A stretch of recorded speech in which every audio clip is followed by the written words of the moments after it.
오늘 제게 주신 하나님 말씀은 창세기 24장 1절부터 9절까지 말씀입니다.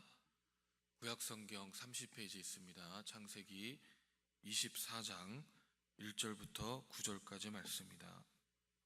살아계신 하나님 말씀을 봉독하겠습니다. 아브라함이 나이가 많아 늙었고 여호와께서 그에게 범사의 복을 주셨더라. 아브라함이 자기 집 모든 소유를 맡은 늙은 종에게 이르되 청하건대 내 허벅지 밑에 내 손을 넣으라. 내가 너에게 하늘의 하나님 땅의 하나님이신 여호와를 가리켜 맹세하게 하노니 너는 내가 거주하는 이 지방 가나안 족속 딸 중에서 내 아들을 위하여 아내를 택하지 말고 내 고향 내 족속에게로 가서 내 아들 이삭을 위하여 아내를 택하라. 종이 이르시되 여자가 나를 따라 이 땅으로 오려고 하지 아니하거든 내가 주인의 아들을 주인이 나오신 땅으로 인도하여 돌아가시니까. 아브라함이 그에게 이르되 내 아들을 그리로 데리고 돌아가지 아니하도록 하라. 하늘의 하나님 여호와께서 나를 내 아버지의 집과 내 고향 땅에서 떠나가게 하시고 내게 말씀하시며 내게 맹세하여 이르기를 이 땅을 내 씨에게 주리라 하셨으니 그가 그 사자를 너보다 앞서 보내실지라. 내가 거기서 내 아들을 위하여 아내를 택할지리라. 만일 여자가 너를 따르려고 하지 아니하면 나의 이 맹세가 너와 상관없나니 오직 내 아들을 데리고 그리로 가지 말지니라. 그 종이 이에 그의 주인 아브라함의 허벅지에 아래에 손을 넣고 이 일에 대하여 그에게 맹세하였더라. 아멘. 이 아내 사라가 죽고 나서 이 얼마의 시간이 지난 뒤에 아브라함은 이 이삭의 배우자를 물색하기로 작정을 합니다. 아마도 이 사랑했던 아내 사라가 죽었으니 또 사라보다 나이가 이 10세가 많은 아브라함은 이 본인의 살 날도 얼마 남지 않았다고 생각을 하였을 것입니다. 오늘 본문의 말씀 1절에 보니까 아브라함이 나이가 많이 늙었고 라고 시작을 합니다.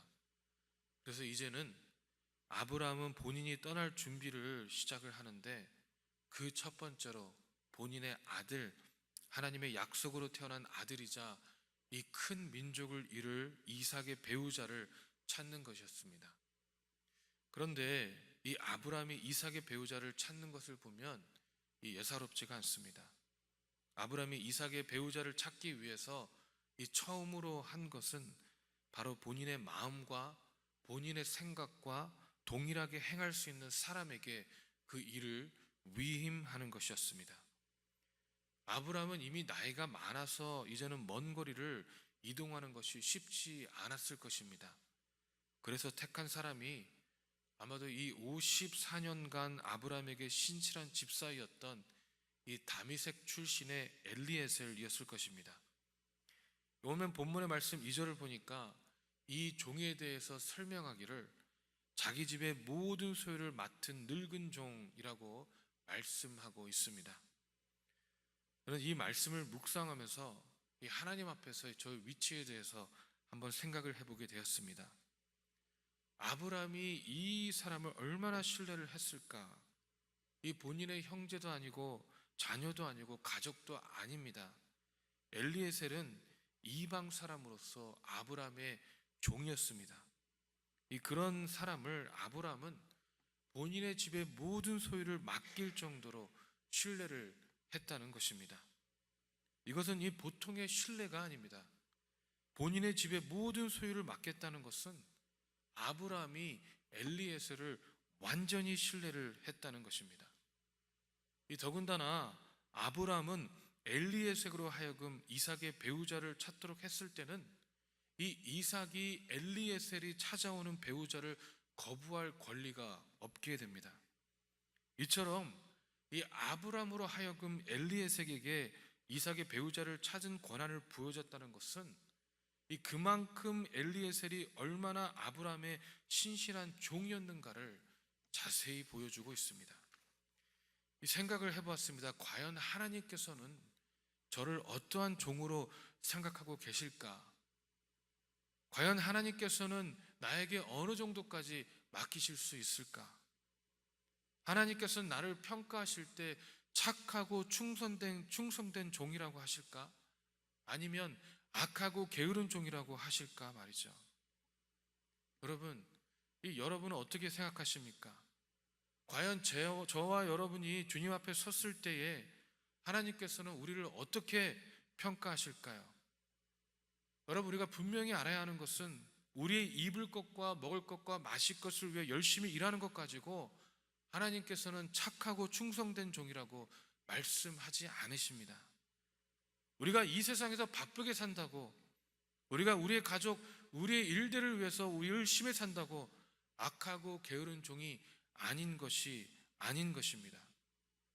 이 아브라함이 엘리에셀에게 본인의 모든 소유를 맡기고 또 이삭의 배우자를 찾는 일을 맡긴 것처럼 하나님께서는 이 세상에서 우리에게서 행해야 할 사명을 맡기셨는데 우리가 그 사명을 혼신을 당해 감당하고 있느냐 아니냐에 따라 우리는 착하고 충성된 종이 될 수도 있고 악하고 게으른 종이 될 수도 있는 것입니다.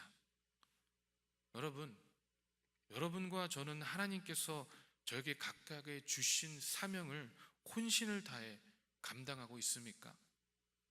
혹시 삶이 바쁘다는 이유 아래서 감당해야 되는 사명들은 뒷전이 아닙니까? 아니, 혹시 내가 감당해야 될 사명이 무엇인지에 대해서조차도 감지하지 못한 채로 살아가고 있는 것은 아닙니까? 여러분, 우리에게 있어서 우리의 먹고 사는 문제가 먼저가 아닙니다. 여러분, 우리에게 있어서 우리의 자녀의 공부가 먼저가 아닙니다. 여러분, 우리에게 있어서 나의 일터가 먼저가 아닙니다. 여러분, 우리에게 있어서는 우리가 하나님께서 나에게 주신 사명을 제대로 감당하고 있느냐가 먼저인 것입니다. 우리가 하나님께서 우리에게 주신 사명을 혼신을 다해 감당하고 있다면 우리의 먹고 사는 문제는 당연하게 해결해 주시는 것입니다. 이것은 제 말이 아닙니다. 성경에 나와 있는 말입니다. 마태복음 6장 30절부터 33절에 보니까 오늘 있다가 내일 아궁이에 던져지는 풀들도 하나님이 이렇게 입히시거든 하물며 너일까 보냐 믿음이 작은 자들아. 그러므로 염려하여 이르기를 무엇을 먹을까 무엇을 마실까 무엇을 입을까 하지 말라. 이는 다 이방인들이 구하는 것이라. 너희 하늘 아버지께서 이 모든 것이 너희에게 있어야 할 줄 아시느니라. 그런즉 너희는 먼저 그의 나라와 그의 의를 구하라. 그러면 이 모든 것을 너희에게 더하시리라. 아멘. 여러분, 우리 한번 크게 아멘 하시기 바랍니다. 하나님의 말씀입니다. 우리가 우리 먹고 사는 문제에 갇혀서 그 문제만을 위하여 열심히 살고 있다면 우리는 평생 그 문제의 굴레 안에서 살아갈 수밖에 없습니다. 그런데 우리 하나님께서는 우리로 하여금 그렇게 살길 원치 않으십니다. 우리 하나님께서는 우리가 더 큰 그림을 보기를 원하십니다. 이 하나님께서 아브라함이 왜 자녀를 주지 않으시냐는 조그만 문제에 갇혀서 하나님 앞에 씨름을 하고 있을 때에 하나님께서는요 아브라함을 밖으로 데리고 나셔서 이 하늘을 바라보게 하셨습니다. 하늘에 있는 별들을 바라보게 하셨습니다. 그리고 창세기 15장 5절에 말씀하시기를 하늘을 우러러 무뼈를 셀 수 있나 보라. 또 그에게 이르시되 내 자손이 이와 같으리라. 아멘 이라고 말씀하고 있습니다. 그리고 6절에는요 아브라함이 여호와를 믿으니 여호와께서 이를 그의 의로 여기셨다고 말씀하고 있습니다. 이 하나님께서 아브라함에게 원하신 것은 당장 내 눈앞에 닥친 조그만 문제에 눈을 두지 말라는 것입니다. 당장의 것들을 바라보지 말고 밖으로 나가서 하늘을 바라보라는 것입니다.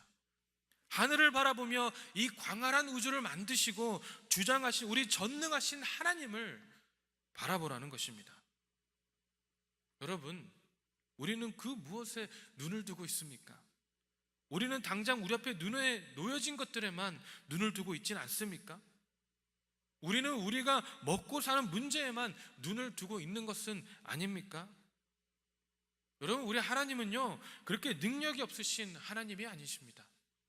우리 하나님께서는 우리 먹고 사는 문제를 하나 해결해 주지 못하는 그런 분이 아니십니다. 여러분, 우리 삶에서 우리가 문제가 있다면 여러분, 밖으로 나가서 하늘을 바라보시기 바랍니다. 아브라함이 하늘을 바라보며 하나님의 그 전능하심을 느끼며 하나님 앞에 완전하게 엎드려졌던 것처럼 우리도 한번 하늘을 바라보면서 이 우주를 창조하신 주님을 바라보면서 그 하나님 앞에 완전하게 엎드려지길 간절히 소망합니다. 여러분, 우리는요, 우리가 하려는 마음을 버려야 합니다. 여러분, 우리는 우리의 생각으로 하려는 마음을 주님 앞에 완전히 버려야 됩니다. 우리는 우리의 알량한 자존심, 우리의 알량한 허세, 우리의 부족한 모습을 온전히 주님 앞에 내려놓고 하나님, 내가 할 수 없다고 고백을 해야 합니다. 내 아버지, 나를 본인의 형상과 모양대로 만드신 아버지께 내가 할 수 없다고 고백하는 것이 뭐 그렇게 자존심 상한 일이며 부끄러운 일일 수 있겠습니까? 그리고는 하나님께서 이끄시는 대로, 하나님께서 인도하시는 대로 밖으로 나가서 하늘을 바라보시기 바랍니다. 우리가 우리의 사는 모습에서 눈을 돌려서 온전히 우리 주님만을 바라본다면, 오직 그분을 바라보면서 그분께서 행하실 일들을 믿는다면, 그 일이 내 생각으로는 얼마나 불가능해 보이고 우리의 라직과 우리의 사고로는 불가능해 보일지라도 우리 하나님께서는, 우리의 신실하신 하나님께서는 분명히 그분의 목적하신 바를 온전히 이루시는 분이십니다. 할렐루야. 우리가 그 일을 감당하지 않는다면, 만약에 하나님께서 우리 개개인과 우리 교회에게 주신 그 사명을 우리가 감당하지 않는다면, 이 이스라엘 백성이 복음을 감당하지 않으므로 그 복음의 사명이 이방인인 우리에게 넘어온 것처럼 하나님께서는 그 사명을 우리가 아닌 그 누군가를 통해서라도 이루실 것입니다. 예수님께서는요, 누가복음 19장 40절에 말씀하시기를 대답하여 이르시되 내가 너에게 말하노니 만일 이 사람들에게 침묵하면 돌들이 소리 지르리라 하시니라. 아멘이라고 말씀하고 있습니다. 우리가 잠잠하면, 우리가 하나님의 사명을 감당하지 않는다면, 우리 교회가 주님의 사명을 감당하지 않는다면 하나님께서는 아무런 사고와 생명이 없는 돌들을 들어서라도 그 사명을 감당케 하시겠다는 것입니다. 여러분, 이 세례 요한은 회개하지 못하는 이스라엘 백성들을 보고 이 누가복음 3장 8절에 그러므로 회개에 합당한 열매를 맺고 속으로 아브라함이 우리 조상이라 말하지 말라.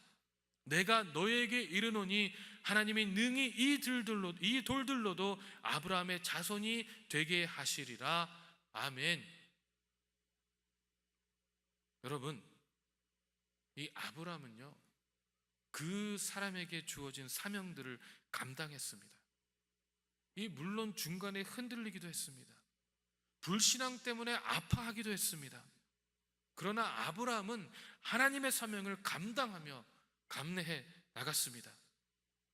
그렇기 때문에 오늘 본문의 말씀 1절에서 아브라함이 나이가 많아 늙었고 여호와께서 그에게 범사의 복을 주셨더라.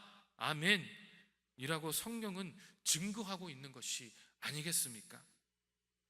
그렇기 때문에 아브라함이 나이가 많아 늙을 때까지 우리 하나님께서는 아브라함의 범사에 아브라함이 하는 모든 일에 복을 주셨다고 말씀하고 있는 것이 아니겠습니까? 여러분이 아브라함의 삶에는 환난이 없었습니까? 아브라함은 죄악을 저지르지 않았습니까? 여러분, 아브라함은 실수를 저지르지 않았습니까? 다 했습니다. 아브라함도 다 실수하고 죄를 저지르고 환난과 고초를 당했습니다.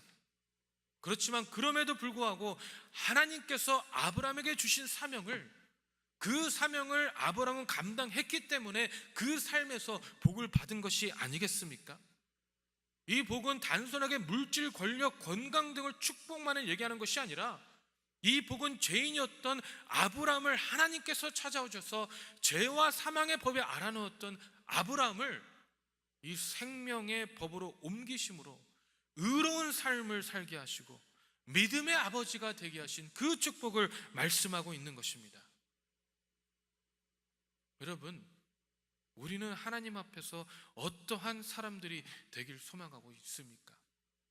우리가 나이가 늙었을 때 하나님께서는 우리에게 어떤 말씀을 하시기를 원하십니까? 우리도 나이가 늙었는데 하나님께서 우리에게 범사의 복을 주셨다라고 그런 말을 들어야 하지 않겠습니까?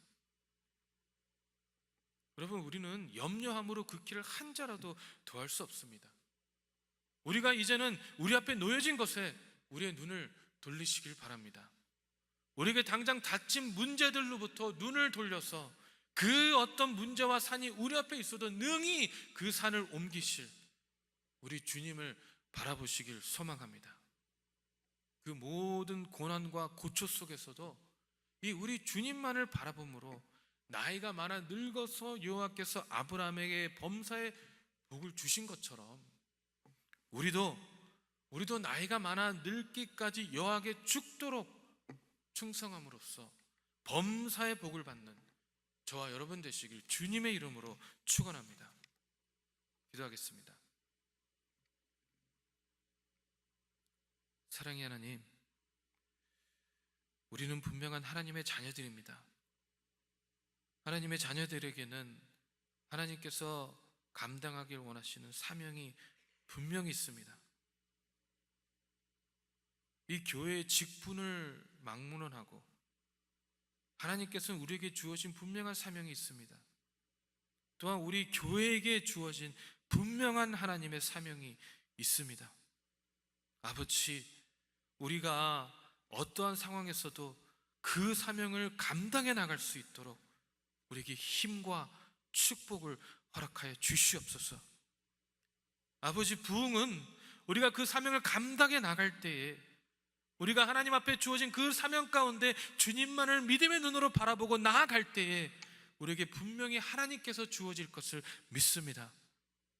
아버지, 우리가 이제는 우리의 삶에 있는 우리의 생각들, 우리가 가지고 있는 우리의 모습들을 주 앞에 내려놓고 아버지께서 우리를 통하여 행하시기 원하시는 일들과 아버지께서 우리를 통하여 아버지 들어 사용하시기 원하신 일들 가운데 우리의 포커스와 우리의 초점을 맞춤으로 아버지 그 일들 가운데 온전하게 나아갈 수 있도록 아버지 묵묵히 그 발걸음을 행할 수 있도록 한 걸음 한 걸음 하나님 앞에만 나아갈 수 있도록 우리의 삶을 주장하여 주시옵소서. 그 길들 가운데 우리의 삶에 아버지 조그마한 환난과 우리의 삶에 조그마한 문제들이 닥칠 때마다 우리가 아버지 하나님께서 아브라함을 이끌어내어 그 하늘을 바라보며 그 무별들을 세보라, 내가 정말 이 별들보다 더 많은 자손을 주시겠다고 약속하여 주신 것처럼 우리 또한 그 광활한 우주를 창조하시고 우리를 주님의 형상과 모양대로 창조하신 그 주님을 바라보며 하나님의 언약의 말씀 가운데 하나님께서 우리에게 주신 그 약속의 모습 가운데 온전하게 거주할 수 있도록 믿음의 발걸음을 행할 수 있도록 아버지 우리의 삶을 통하여 주장하시고 역사하여 주시옵소서. 참으로 감사드립니다. 살아계신 예수 그리스도 이름으로 기도했습니다. 아멘. 하늘에 계신 우리 아버지여, 이름이 거룩히 여김을 받으시오며 나라의 마옵소서. 뜻이 하늘에서 이루어진 것 같이 땅에서도 이루어 주옵시고 우리에게 일용할 양식을 주옵시며 우리가 우리에게 죄진 자를 사하여 준 것 같이 우리의 죄를 사하여 주옵시고 우리를 시험에 들지 말게 하옵시며 다만 악에서 구하옵소서. 대개 나라와 권세와 영광이 아버지께 영원히 있사옵나이다. 아멘.